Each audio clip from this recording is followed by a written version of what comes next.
Exodus chapter 3, verses 1 to 6. Moses was keeping the flock of his father-in-law Jethro, the priest of Midian. He led his flock beyond the wilderness and came to Horeb, the mountain of God. There the angel of the Lord appeared to him in a flame of fire out of a bush. He looked, and the bush was blazing, yet it was not consumed. Then Moses said, "I must turn aside and look at this great sight and see why the bush is not burned up." When the Lord saw that he had turned aside to see, Moses called to him out of the bush, "Moses, Moses!" And he said, "Here I am." Then he said, "Come no closer. Remove the sandals from your feet, for the place on which you are standing is holy ground." He said further, "I am the God of your father, the God of Abraham, the God of Isaac, and the God of Jacob." And Moses hid his face, for he was afraid to look at God. I am the Reverend Shannon, the minister at Shiloh-Fifth Avenue United Church. The thing about holy ground is it's not necessarily labeled. It's not only the mountains with the spectacular sunrises, or the moments at the altar when two people commit themselves to one another in love. Sometimes it comes out of nowhere in a place you didn't really want to be anyways. When I was training to be a minister, I was told I had to do a unit of clinical pastoral education, which means you have to spend about 12 weeks in a hospital. I was the only woman in my group, and so they gave me the obstetrics and gynecology floor.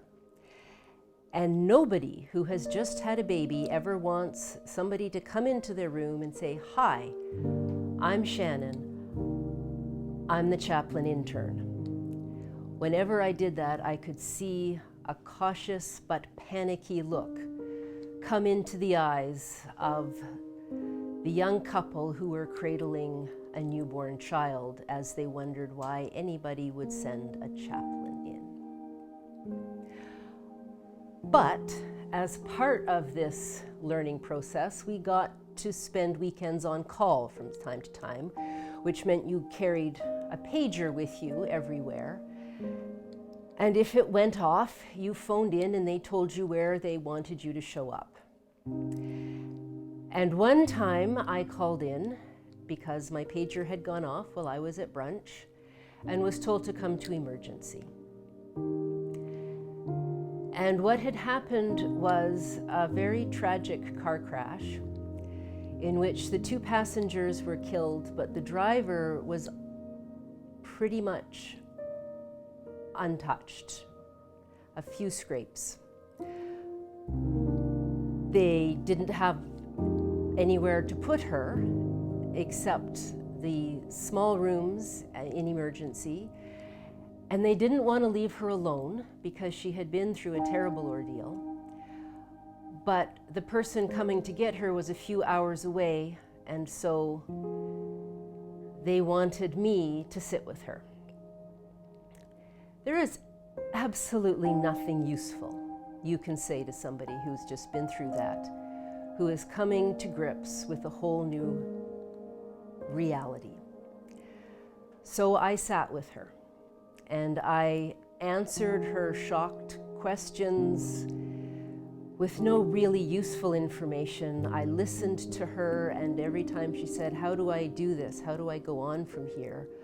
all I really had to offer was, "It'll just be one bit at a time, one moment at a time," and I could talk about stages of grief, but that doesn't really matter when you're in the middle of it.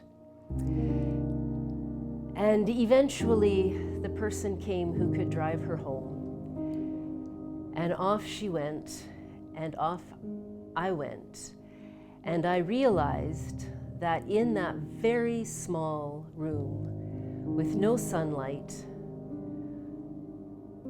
I had been on holy ground, because I had been with her in a moment where life and death and mystery all come together and touch. And I might not have done much, but I did what I could.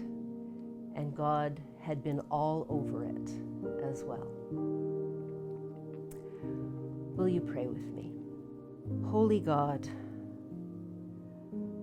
of mysteries, of tragedies, of constant love, we give you thanks for all of the holy ground times when we have discovered with you and with others a reality that is far beyond our own. May this time of Lent be a time of holiness, a time when we feel you all around us in the most unexpected places. Amen.